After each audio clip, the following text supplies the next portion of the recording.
Today we are going to read In the Kingdom of Fools, and this is for class 9. First of all, let's discuss about the title, The Kingdom of Fools, which means the state where people are not so wise, they are not so intelligent. सबसे पहले in the kingdom of फूल्स का मतलब है कि ऐसे state के बारे में इसमें बताया गया है जहाँ पर लोग जो हैं वो ना तो वाइज हैं और ना ही इंटेलिजेंट हैं. In this story the king, his minister and advisers all are full. When this kind of people rule the kingdom, what all happens has been told in this story. जब इस तरह के लोग राज्य करते हैं तो उस राज्य में क्या क्या चीज़ें हो सकती हैं, कैसी कैसी घटनाएं घटती हैं, ये आप इस स्टोरी को पढ़ के जानोगे.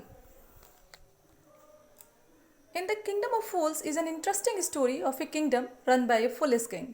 In the Kingdom of Fools जो है वो बहुत ही इंटरेस्टिंग स्टोरी है एक मूर्ख राजा की. One day a saint and his disciple reach the kingdom. एक दिन एक संत और एक उनका शिष्य, यानी कि गुरु और शिष्य आप कह सकते हो, उस किंगडम में पहुंचते हैं. The saint was astonished to see that the people were sleeping during the day and work during the night.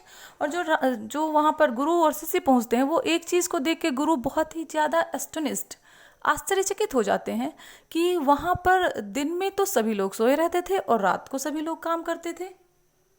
He was disturbed to see that all the food items in the kingdom costed the same, one duru. और एक और चीज़ जो उन्हें बहुत disturb करती थी वो खाने पीने की चीज़ों की कीमत थी, क्योंकि वहाँ पर एक वन डूडू में ही वो सब कुछ खरीद सकते थे. डूडू is here used for currency. So he analysed that it was a kingdom of fools. इस तरह से उन्होंने एनालाइज किया कि ये जो राज्य है वह मूर्खों की नगरी है. And ordered his disciple to leave the place. और उसने अपने शिष्य को ये आदेश दिया कि इस जगह को छोड़ के चलें. The disciple didn't leave with his guru as he was lured by the abundance of cheap food. Disciple अपने गुरु की बात नहीं मानता है. शिष्य जो है उसको लगता है कि नहीं, गुरुजी के साथ नहीं जाना है. क्यों? क्योंकि वहाँ पर खाने पीने की सारी वस्तुएं उपलब्ध थी और वो भी बहुत ही सस्ती. One day a man approach the king for justice. एक दिन एक आदमी जो है वह न्याय के लिए राजा के पास पहुँचता है.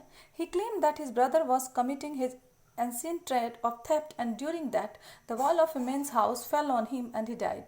उसने ये क्लेम किया कि एक बार उसका भाई जो है उसके खानदानी पेशे के तहत चोरी कर रहा था और एक दीवार जो है वो उसके ऊपर गिर गई और वह मर गया. He asked the king to get him compensated. उसने राजा से रिक्वेस्ट किया कि उन्हें कंपनसेट यानी कि कुछ क्षतिपूर्ति दी जाए. उसको बहुत बड़ी क्षति पहुंची ना उसके भाई के डेथ से. As the king was foolish, he didn't realize that the dead man was a criminal.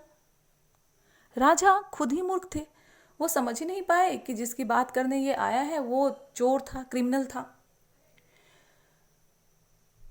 On the contrary, he tried